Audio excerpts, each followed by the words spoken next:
What's up guys, AverageKiwiGuy here, and today we're going to be doing a movie review on Star Trek Beyond. So I went to see this a few days ago, so I've had a few days to think it over, sort of figure out my feelings on everything, compute it all, go through it.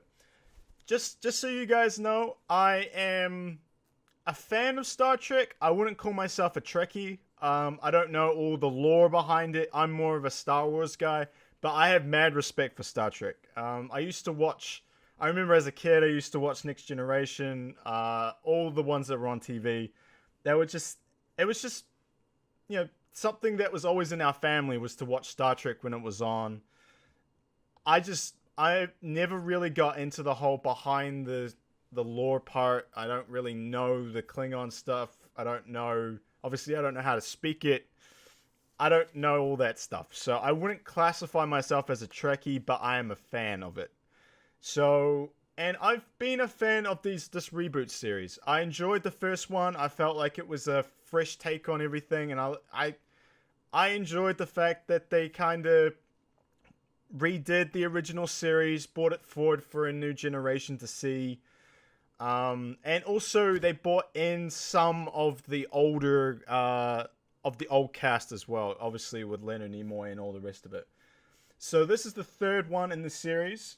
It was directed by Justin Lin, who is the Fast and the Furious guy. So cars crashing into each other, coming out of planes, freaking doing everything, blowing up cities. This is the guy. This was the guy that who directed all that. And I gotta tell you guys, I did not have high hopes for this movie. I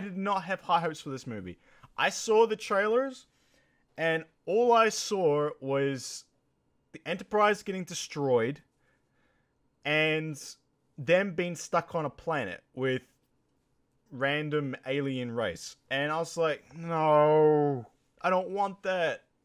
I want space battles. I want exploration. That's what Star Trek is. It's all about space exploration and, running into these badass ships and having to figure out ways to defeat them. That was what I felt it was.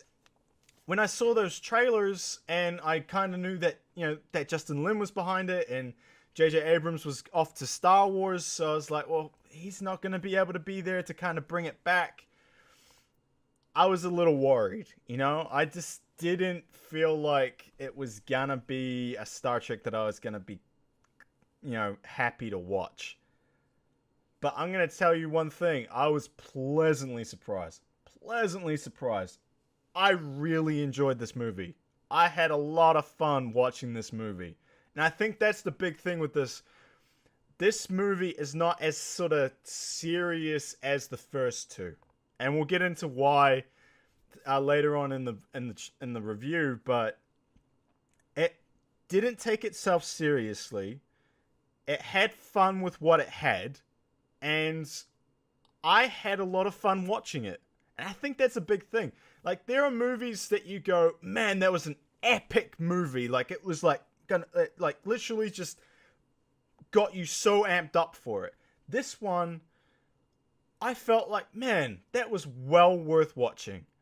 And I think it was a movie that felt like I spent my money wisely going to see. And I really did enjoy it. And the people that I went with, they enjoyed it too. They were like, man, that's actually really cool. And a lot of the people I went with, they don't really like Star Trek. And they actually really enjoyed it. Which is, maybe that's a good thing or a bad thing for, those diehard Star Trek fans. You guys are going to have to make your opinions on your own, but I'm sure you've been to see it if you are. But those of you who aren't really Star Trek fans, I would say this movie would suit you quite well. I think you will have a good time with it. So, just to go through a few things, this one was directed, obviously, by Justin Lin, just like I said. And it was also written by Simon Pegg and Doug Jung. Now, Simon Pegg, for those of you who don't know, he's in the movie. He's Montgomery Scott. And he was also in Star Wars as well. And he is a super Star Trek, Star Wars fan, man. This dude will do anything for these franchises. This guy, he knows his stuff. He is nuts for these franchises. Like, what I've seen of him in both of these things is great. And he has a great eye and an ear for comedy and putting it in the right places. And it's not cheesy and ham-fisted, and it really showed in this movie. And you could tell that his sort of spin on it came through with the whole fun and enjoyable side of this movie.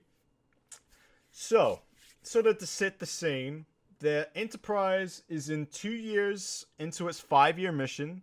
They are the first sort of scenes of them doing a bit of a mission. They're doing a peacekeeping mission between two races and stuff, and things don't quite go the way it seems, the way it should, obviously. And Kirk gets torn up. You know, he gets beaten up a little bit by some cute little aliens, and he is going through some things.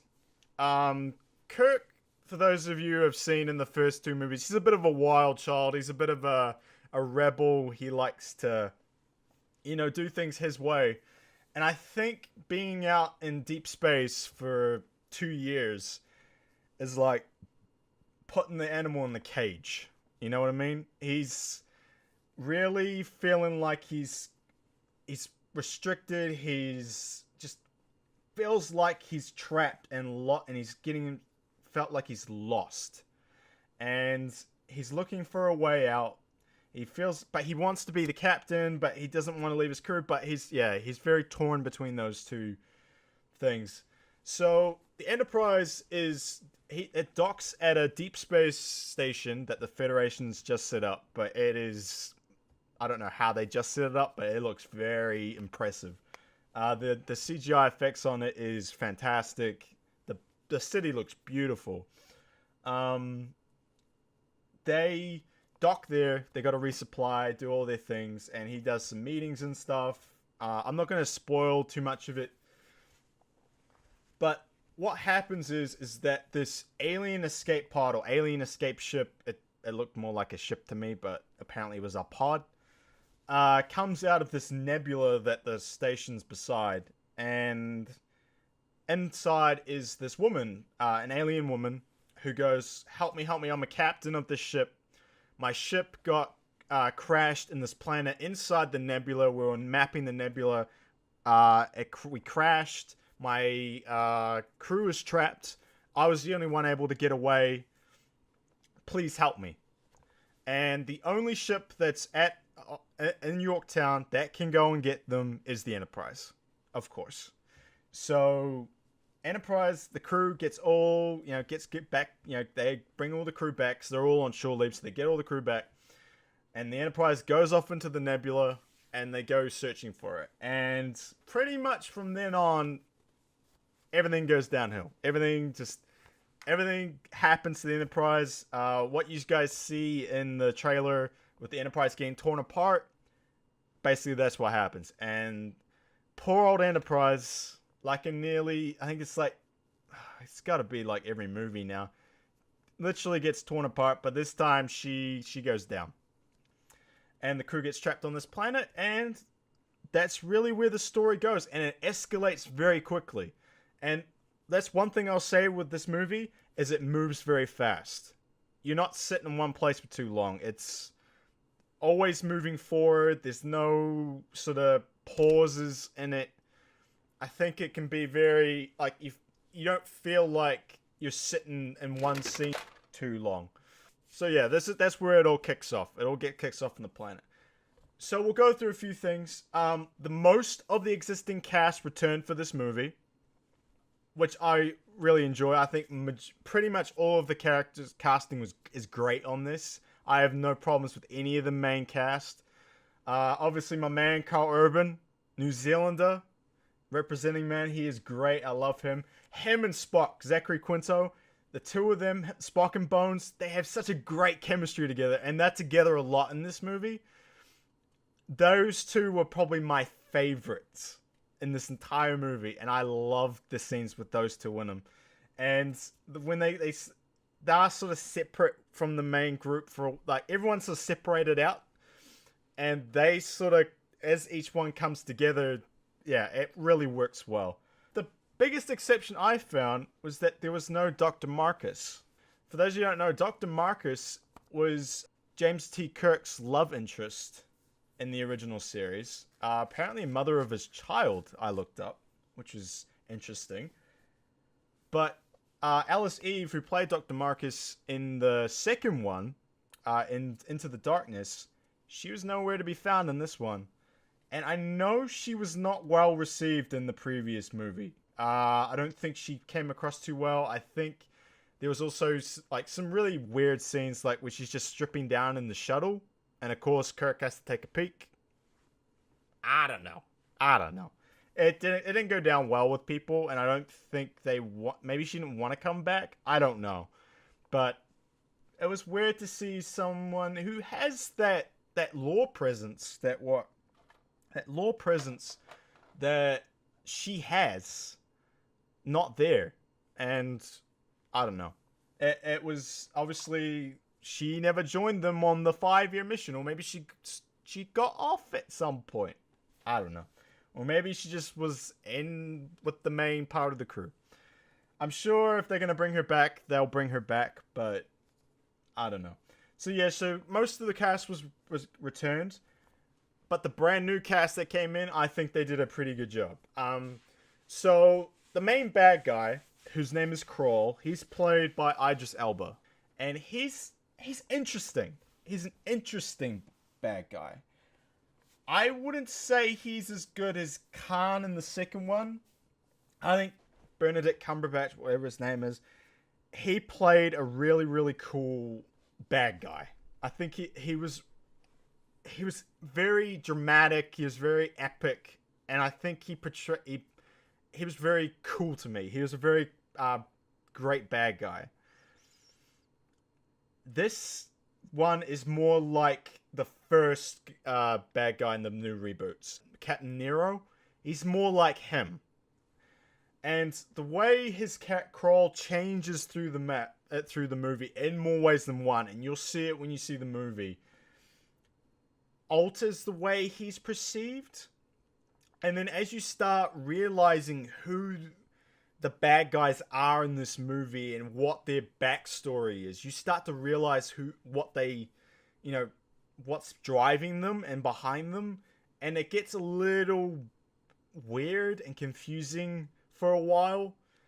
And I don't think you had that in Into the Darkness, because as soon as you knew it was Khan, boom, that was it. You knew he's gonna be bad guy, and he portrayed himself as a bad guy. This guy does portray himself as a bad guy too. He's more like a savagey type, like just brawn leader that just likes to beat people up, and he has this sort of life-sucking power, and it sort of adds that little bit of danger to him, but it never really comes across well. It's something you have to see. I just didn't really think he measured up to what they had done in the past. Like, even Captain Nero in his one, the dude could destroy planets. He destroyed a planet. This guy was like, yeah, I destroyed the Enterprise. And, in the future things, he tries to destroy something more, and he has future plans that could really do damage, but he's still not as big as the first two that you had. I mean, you had a bad guy that destroyed Vulcan in the first one. Then you had a bad guy who was literally Khan, and he was just a Superman that could do everything. Like, he helped design, like, probably the most powerful starship ever. And then literally tried to crash into the Starfleet. And the only way you could beat him was freeze him. So I just don't think he measured up to the other two. And because of that, the conclusion of the movie didn't really hit as well as what the first two did. It didn't have that climax that what those did. So yeah, so Idris did a good job. I mean, Idris Elba. He does a great job of whatever he has, but he just didn't have much, I think, as much to work with as the other, I think, as what Khan had. I think he's more similar to what Nero was in the first one. Then the next new cast member that we get introduced to is Jayla, who is played by Sofia Boutella. Now, she is the alien woman that you see in the trailers, the woman with white with black stripes on her face, and she's the one with the staff, and she's fighting, and she actually is a really cool character. I actually really enjoyed a lot of the stuff she did. She is tough, she has some cool gadgets, and she is pretty much the only reason that the crew gets off the planet. I'm going to tell you that right now. She provides them with the ticket off, essentially. I'm not going to spoil what it is, but she provides it. And she has some really good chemistry with Simon Pegg's character, Montgomery Scott. Or Montgomery Scotty, as you'll see. She understands English, and she can speak English, but it's a little broken, and I like it. It's actually really cool. She has some awesome fight scenes, and she has these really cool moments where she sort of like pushes Scotty out of the way. It's like, nah, let me do it. I can fix this. And she fixes it where Scotty was kind of struggling. I like her. I like her a lot. And I would love to see her in future movies with the crew, with the cast. I'd even like to see her just on the Enterprise. You know, working with Scotty. Maybe he's like the second in command of engineering. Oh, I guess his little buddy's second in command. But, you know, like, join that little group down there. It'd be cool. I'd like to see that. I think it'd be a shame to see her character go to waste. I really like Jayla. She has some great fight scenes. There was a little issue I had with one of them. But her story is, she is a survivor just like the crew is. Her family, or her ship gets destroyed, and her family got taken hostage, and they pretty much all got killed. And she hates Kroll. She hates him, and she just wants to get off the planet. And she essentially uses the Star Trek, the Enterprise crew to do that. But hey, all power to her, man. I would too. But yeah, she's great. I liked her character a lot. So yeah, Jayla, she meshed. I think the biggest thing was that she meshed well with the original cast. And that's big. I think that was what Alice Eves, Dr. Marcus, never really did in the second one. And I think if she meshed well with the cast, I think it would have worked well. It's just her character just didn't stand out like Jayla's does. Which is a bit of a shame. It's a bit of a shame. But like I said, Dr. Marcus could come back. But yeah, I'd love to see Jayla come back too. I think she was a lot of fun, a lot of great scenes with her, and yeah. Right, so that was the new cast. Like I said, that was the main new cast. Both did great. I think they were really held up their end well. So overall, the overall pace of the movie is very fast. It escalates quickly. There's some great comedic moments through it. You can see where Simon Pegg just, his comedic mind came alive. I think it broke up at a lot, which made it seem less serious, which I think is important. That's what Star Wars struggled with. I think that's what the likes of Batman v Superman struggle with. Sometimes in the right places, you need a little bit of comedic moments. And original Star Trek had comedic moments. That's the thing. So it worked well. It worked very well, and I was happy with it. I think it was fantastic. The story had some strong moments, some really, really cool ideas. I just felt it was a little lackluster compared to the previous two, and I think the biggest problem was that it didn't have that bad guy that just made you that everyone was a little bit afraid of. And to me, I was never really afraid of Kroll. Kroll just seemed like a bully who was a little pissed off, and he just wants to get back at everyone. That was kind of like Nero on the first one, but Nero had that like I can destroy planets thing, where this guy didn't really have it. Like, he has this weapon of mass destruction, but it's never really used, bar maybe one time, and it never really does anything. Yeah, it just, yeah. I think that was that was the problem with it.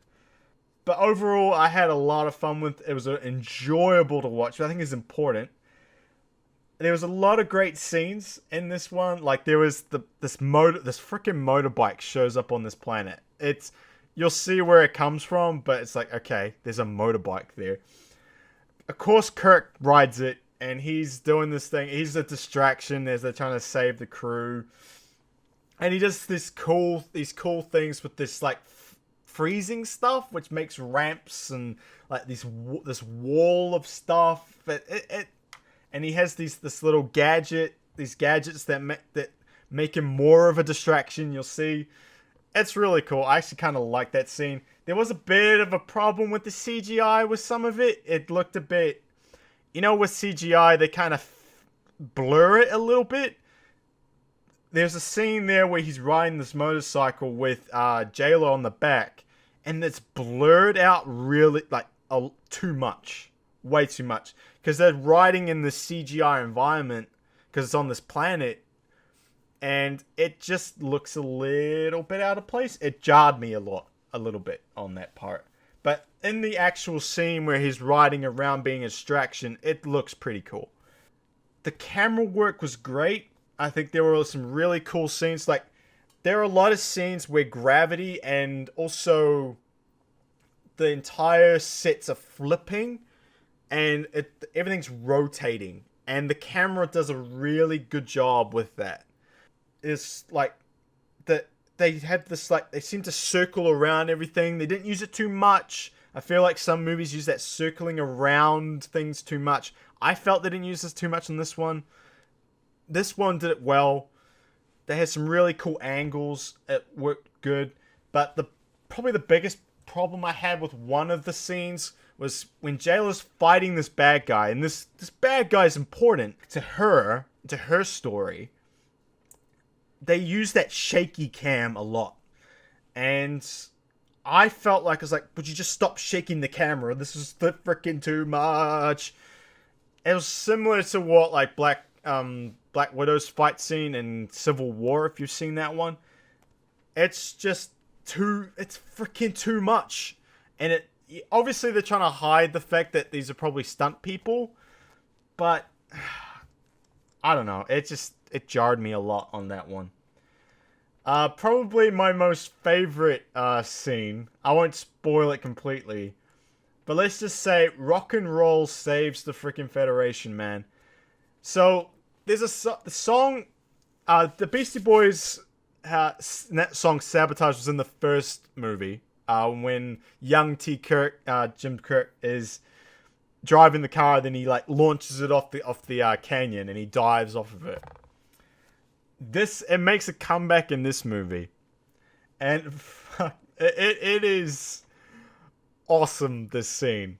And it's time. They use the music to time really well with certain explosions, and it is so cool. And it's just like the Beastie Boys save the Federation, save Earth, save everyone, and it's great. It's one of my favorite scenes. The CGI is great in it because it's a space scene, and I loved it. I loved it so much. It's so good. I think also with this movie, they did a really great thing with paying some great homage to the original cast. They had these...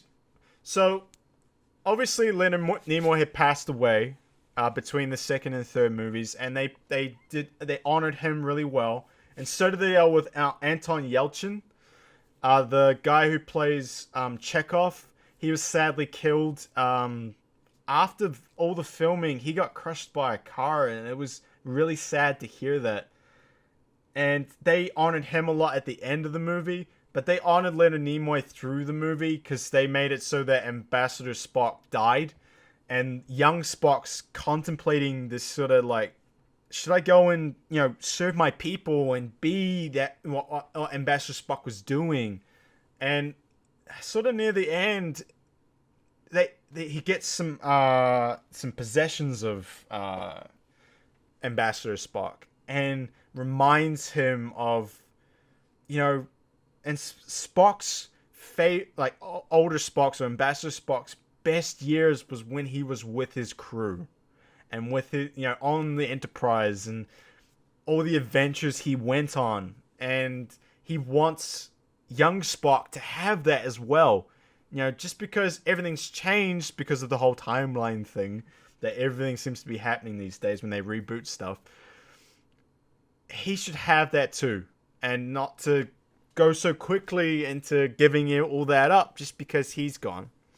And there's this photo in the thing of all the old crew, and it's all them as old as they're old as they are now, and it's so cool to see them all together. And it's just really, really cool. And there's a lot of things that else they did, like they really focused on the Spock and Scotty partnership. When they're on the planet, the banter between the two. I love that. And they also brought some characters up to date. The biggest one was Sulu. So everyone knows that the original guy who plays Sulu is gay in real life. They made Sulu in this one gay in the movie, and they did it in a really subtle way. It was when they docked with Yorktown. His partner and his kids came to meet him, and they walked away. That was it. They didn't have to have some big scene about it. It was just to the side, and I thought that's really cool. That's bringing a character up to date with modern times, and I like that a lot. And I think, it pays homage to Sulu and to him as a person, as a real person. Yeah, I love the way they did it. And the way they honored Leonard through the movie, and the way they honored Anton at the end. Obviously, they couldn't do it through the movie because it happened after it. And you can kind of tell that they had actually finished the movie, and then this happened, so they had to kind of put it in near the end for him. And they did it similar to for Paul Walker at the end. They didn't do any CGI stuff, but they did it for Paul, as at the end of Paul Walker, they did for Paul. For this one, they did for Anton. And I think that was really cool. And I loved it a lot. So overall, I really enjoyed this movie. I think it's fantastic. A little lackluster in the climax and the bad guy, but I can overlook that. I probably like the first two more, but that does not take away from this movie. That does not make it a bad movie. It doesn't make it any less of a movie. I think I just preferred the other two over this one. And for me, I think this is an 8 out of 10. This is worth going to see. This is worth going to spend your money. It's a fun movie to watch. You'll enjoy it. I think if you're not much of a Trekkie fan, but you like space and sci-fi maybe, you'll love this. If you're a Star Trek fan, you're either going to love it or hate it. I think. Depends on what you wanted out of it. I know what it's like to be a diehard fan. I'm a diehard Star Wars fan. So, I know what I'm looking for in Star Wars stuff. For me, Star Trek always kind of took a back seat to it. So for me, I really enjoyed this. For a Trekkie, I'm not so sure. But all the Trekkies I know enjoyed the movie. They said, yeah, it was probably the third best out of the three, which is similar to me. So yeah. Alright guys, that's my review of Star Trek Beyond. Like I said, great movie. Go watch it. I had a blast with it. Worth your money. Go watch it with your friends. Go watch it with your family. Do whatever you like with it. If you enjoyed, hit the like, hit the subscribe. If you didn't like it, hit the dislike. Completely up to you. Comments are below. I am a streamer by trade, essentially. I stream pretty much all through the week. At the moment, I'm struggling a little bit because I've got work stuff at the moment. So I am trying, people, please. So hit me up at twitch.tv/AverageKiwiGuy07. Also, hit me up on Twitter at AverageKiwiGuy there. That's where I'll be posting all the stuff for what's going on with me. Things like that. Am I streaming? Am I not streaming? We pretty much do Overwatch. We do a lot of different things. Any different cool games that are coming out. Obviously, the busy months are coming up, man. The busy months are coming up. I'm leaving for the States at the end of August. And I'll be at PAX West. I was about to say PAX Prime, but it's PAX West now. And yeah, so it's going to be a busy few months. And then after I get back, it's like Game Central, man. It's Game City all over the place. Obviously, No Man's Sky is coming out this month. I'll be keeping an eye out for that. I'm going to let a few people I know have a crack at it that I know are going to buy it now. I'm going to let them have a crack at it. I want to see what it's like before I'm going to stream it or not. But yeah. I hope you guys having a good day or having a good night wherever you are. I will catch you next time. And yeah, peace.